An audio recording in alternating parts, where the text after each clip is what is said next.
Unlimited Memory: How to Use Advanced Learning Strategies to Learn Faster, Remember More, and Be More Productive, by Kevin Horsley. Picture yourself at 8 years old. You're perched in a hushed clinical office while a school psychologist studies you with kind but concerned eyes. Then comes the bombshell. He tells you and your parents that you might have brain damage. He gently recommends a special education class, a different journey altogether. Reading for you? Pure torture. Words dance and scramble across the page like they're playing a cruel game. Trying to focus feels like attempting to grab hold of smoke. You're dyslexic, textbook definition. You watch classmates breeze through lessons that seem impossibly out of reach for you. 12 entire years of school pass, and you never finish a single book on your own. Not one. Your mom and friends become your personal narrators, reading textbooks aloud while you desperately try to cram facts into your resistant brain, fully aware most of them will evaporate like morning dew. Somehow, you scrape through to graduation, but that label clings to you like a shadow. The story playing on repeat in your head is brutally simple. Something's fundamentally wrong with my brain. My memory is trash. This isn't some made-up scenario. This was Kevin Horsley's actual childhood. Fast forward several years, and that same struggling kid is standing on an international stage, going head-to-head with the world's most brilliant memory champions. Not only does he compete, he crushes it, earning the title of International Grand Master of Memory. Then he goes absolutely nuclear, shattering a world record in what experts call the mental equivalent of climbing Everest, memorizing the first 10,000 digits of pi. How on earth does someone make that kind of quantum leap? It wasn't some mystical awakening, no miracle drug, no hidden genius gene activated at puberty. It was stumbling onto a secret that our education system conveniently forgot to mention. Here's the truth bomb. Your memory isn't some fixed object. It's not a cramped storage unit in your skull that's either spacious or pathetically small.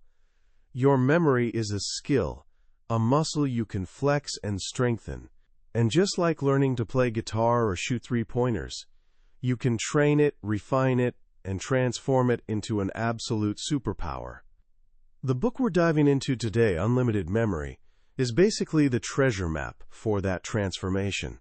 It's flown off shelves worldwide, racking up hundreds of thousands of sales for one dead simple reason: it actually delivers results. It takes the elite strategies used by memory Olympians and breaks them down into accessible, powerful techniques that literally anyone can master. So here's the deal for the next 40 minutes. I'm going to walk you through the core lessons from this game-changing book, and I'm making you a bold promise right now. By the time we wrap up, you won't just understand these techniques intellectually. You'll have actually experienced them firsthand. You'll have concrete proof that your mind is exponentially more powerful than you've been conditioned to believe.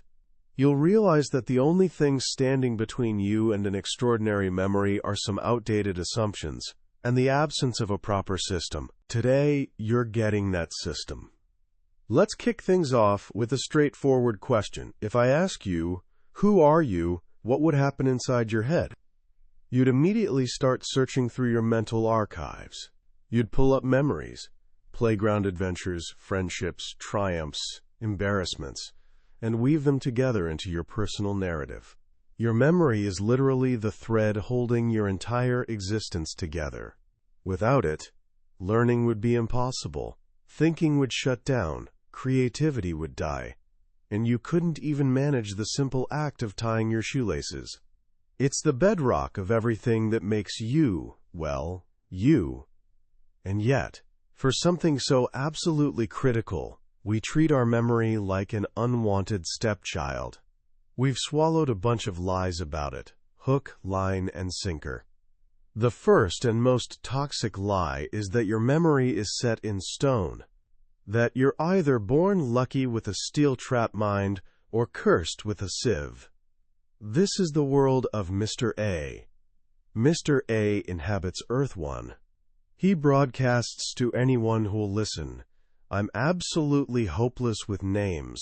My memory leaks like crazy. You can't teach an old dog new tricks.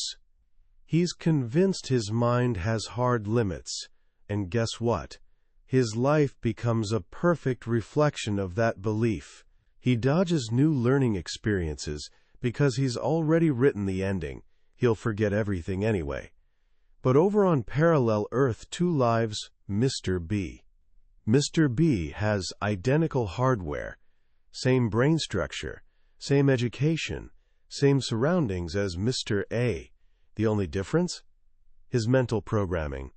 He declares, I deliberately direct my focus. My memory improves daily. The more I feed my mind, the more it expands. Who do you think walks around with the superior memory? Obviously, it's Mr. B, and here's the kicker, whose beliefs reflect reality. Actually, they're both spot on. As Richard Bach brilliantly observed, argue for your limitations and, sure enough, they're yours. Your beliefs aren't really about objective truth. They're the invisible rails your behavior runs on. They determine how high you can climb. So step 1 toward an unlimited memory is demolishing that artificial ceiling. It starts by kicking your excuses to the curb. Excuses are like mental viruses that drain your battery and scatter your focus. The instant you say, I don't have time, or I'm not smart enough, or I'm past my prime, you're basically handing your power over to invisible forces. You can have success, or you can have excuses. Pick one, because you definitely can't have both. Once you've made the choice to ditch the excuses and embrace the empowering belief that memory is trainable, you're ready for the first of 4 fundamental keys. The author calls them the 4 C's, and the first one is concentration. As the legendary Jim Rohn put it, wherever you are, be there. In our current reality, we've accidentally trained our minds to be distraction machines.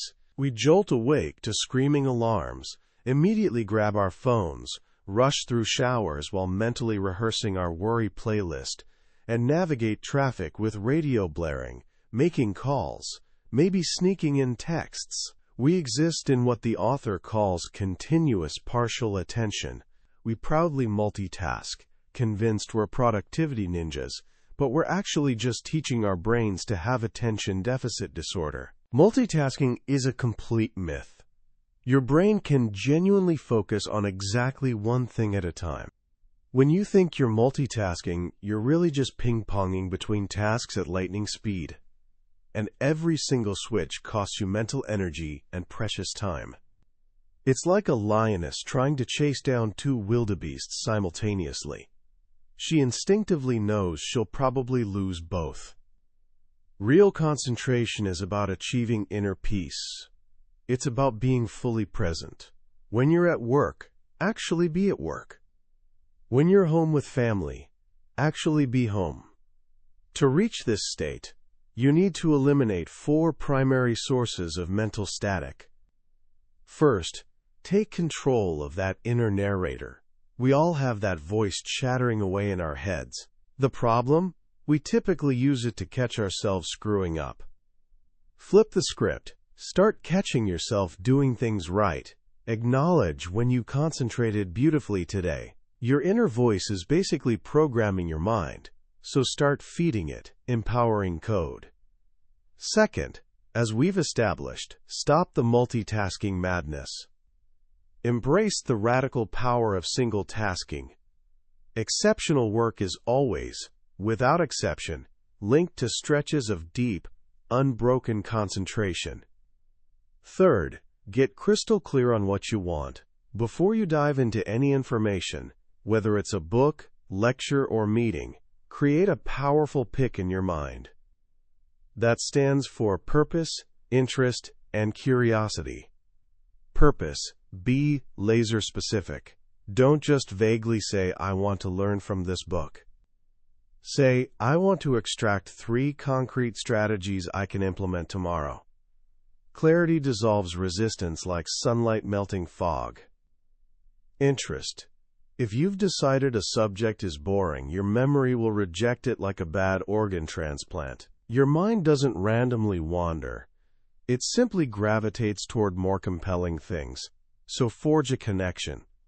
Ask yourself, how can this help me reach my goals? How does this tie into something I'm already passionate about? There are no genuinely boring subjects, only people who haven't found their angle yet.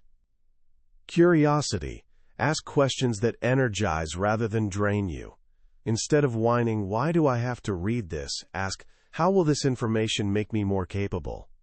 What hidden treasure is waiting for me in these pages?"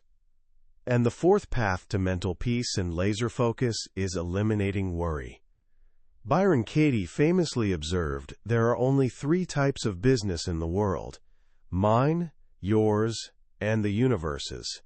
Worry is essentially the act of mentally invading someone else's business. You worry because you've developed the habit, not because you genuinely care more. Stay in your own lane, and your mind will become as precise and powerful as a surgical laser. So you've cleared the mental clutter. You've mastered being present. The next puzzle is, how do you take information from the external world and make it actually stick? This brings us to the second and third C's: create and connect.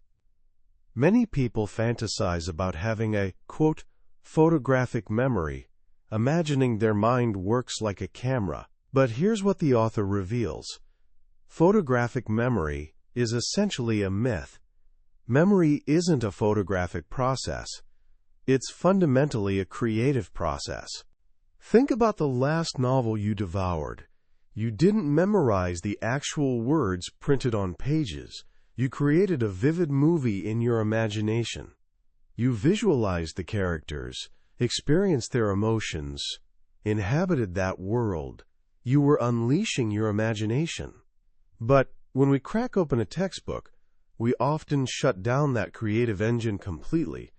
We attempt to rote learn, mindlessly repeating information like robots, hoping some of it magically sticks.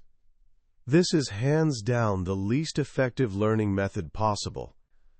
The secret to remembering anything is bringing it vibrantly to life, and you accomplish that through a simple but profound principle the author calls the C principle. S stands for senses. There are exactly 5 ways information can enter your brain: through sight, sound, smell, touch, and taste. The more senses you actively engage, the more neural real estate you activate, and the more unforgettable something becomes. When you think of a horse, you don't see the letters HORSE floating in your mind. You see a rich, multisensory experience. You can visualize its muscular form, hear its thundering gallop, smell the earthy stable, and feel its coarse mane. The first E represents exaggeration. Quick test. What's easier to remember? A normal-sized strawberry or a strawberry the size of a mansion? An elephant or an elephant rocking a hot pink bikini? Make your mental images larger than life, completely illogical and humor-filled. Learning doesn't need to be deadly serious. And the second E means energize. Inject your mental pictures with action. Don't just see a horse standing motionless. See it galloping wildly, leaping over fences, or even talking trash. Action breathes life into memories. Let's test drive this right now. I'm going to teach you a handful of Spanish words. For each one, we're creating a silly, energized, multi-sensory mental image. The Spanish word for tiger is tigre, which sounds like tigre. Picture this: a massive, fierce tiger sitting awkwardly at a tiny tea table, sipping delicately from a cup. But he's absolutely disgusted because his tea has turned a revolting gray color. Really see that bizarre image. Tigre. The word for sun is soul. Imagine the sun blazing so intensely hot, it's literally burning the sole of your foot. Feel that searing heat, see the smoke rising. Soul. And arm in Spanish is brazo, which sounds like brazo. Picture a woman with a gorgeous silk bra, but instead of wearing it normally, she's sewn it directly onto her arm. A bra sewn on. Brazo. Now, quick recall, what was the Spanish word for tiger, for sun, for arm? You remembered them, didn't you? You didn't have to mindlessly repeat them 50 times. You simply created memorable mental pictures. This is the foundation supporting all advanced memory systems. Now that we understand how to transform any information into a vivid picture, we need somewhere to file that picture. Rote learning is like dumping water into a sieve. It flows straight through without stopping. Memory systems are like placing a plastic bag inside the sieve first. They provide structure to actually hold the information. The formula is beautifully simple.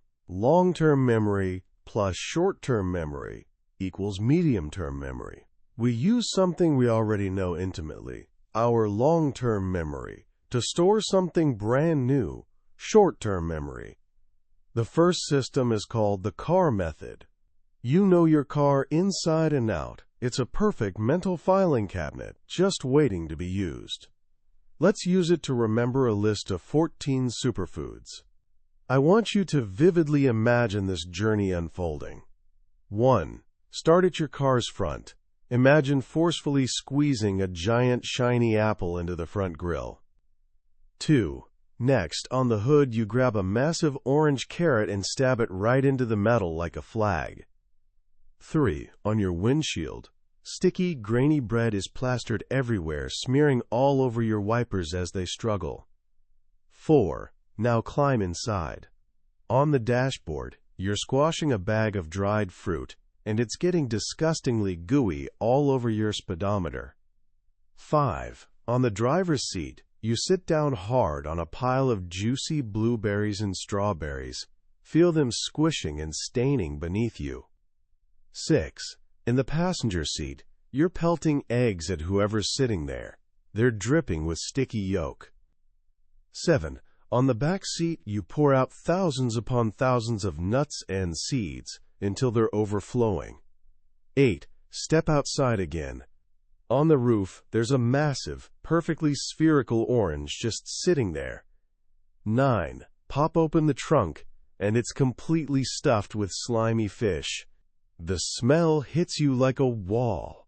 It's overwhelming.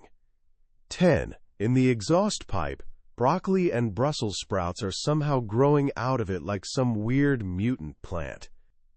11. And finally, your tires have been replaced with giant orange sweet potatoes. Now pause for a moment. Take a mental walk back through your car. What was chilling on the roof? What were your tires made of? What did you violently stab into the hood? See how that works? You know the entire list, forwards, backwards, and inside out.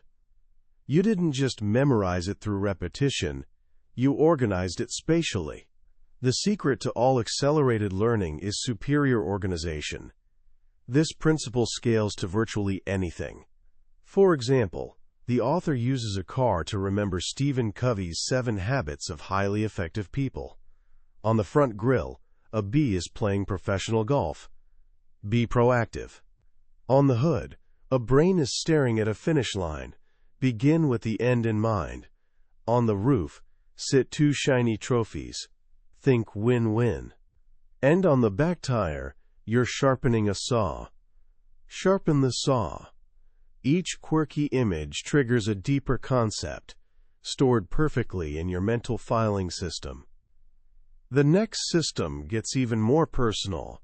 It's called the body method. Just like your car, your body is something you know intimately, every inch. You can use it as a walking filing cabinet. Let's try it with Tony Buzan's 10 intelligences. 1. Start at your feet. Imagine you're standing directly on a giant, scorching hot light bulb. A light bulb universally symbolizes creative intelligence. 2. Move up to your knees. Picture a giant purse balanced precariously on your knees. Purse sounds like personal intelligence. 3. On your thighs, people are throwing a massive, wild party. This represents social intelligence. 4. At your belt, a beautiful angel is gently buckling it for you. Angels represent spiritual intelligence. 5. On your stomach, imagine doing crunches and suddenly developing a perfect six-pack. This is physical intelligence. 6. In your mouth, big, colorful numbers are flying out as you speak. This is numerical intelligence. 7. And on top of your head, imagine your hair is actually made of words and it's literally talking. This is verbal intelligence. Just like that, you've created a mental map for 7 of the 10 intelligences, perfectly sequenced and instantly recallable. Now let's explore a slightly different approach. This one's called the peg method. Think of clothes pegs holding laundry in place. With this system, we use words that rhyme with numbers to create mental pegs where we hang information. The pegs are simple. 1 rhymes with bun, 2 rhymes with shoe, 3 rhymes with tree, 4 rhymes with door, 5 rhymes with hive. And the pattern continues. Let's use these pegs to remember 5 of Tony Robbins' 10 emotions of power. 1 bun. Imagine a warm, soft bun shaped like a heart, symbolizing love and warmth. 2 shoe. Picture a preacher grating a shoe with a cheese grater. The preacher reminds us of appreciation, and the grater brings up gratitude. 3 tree. Imagine a tree, but instead of leaves, it's completely covered in cats. Cats are famously curious creatures. This reminds us of curiosity.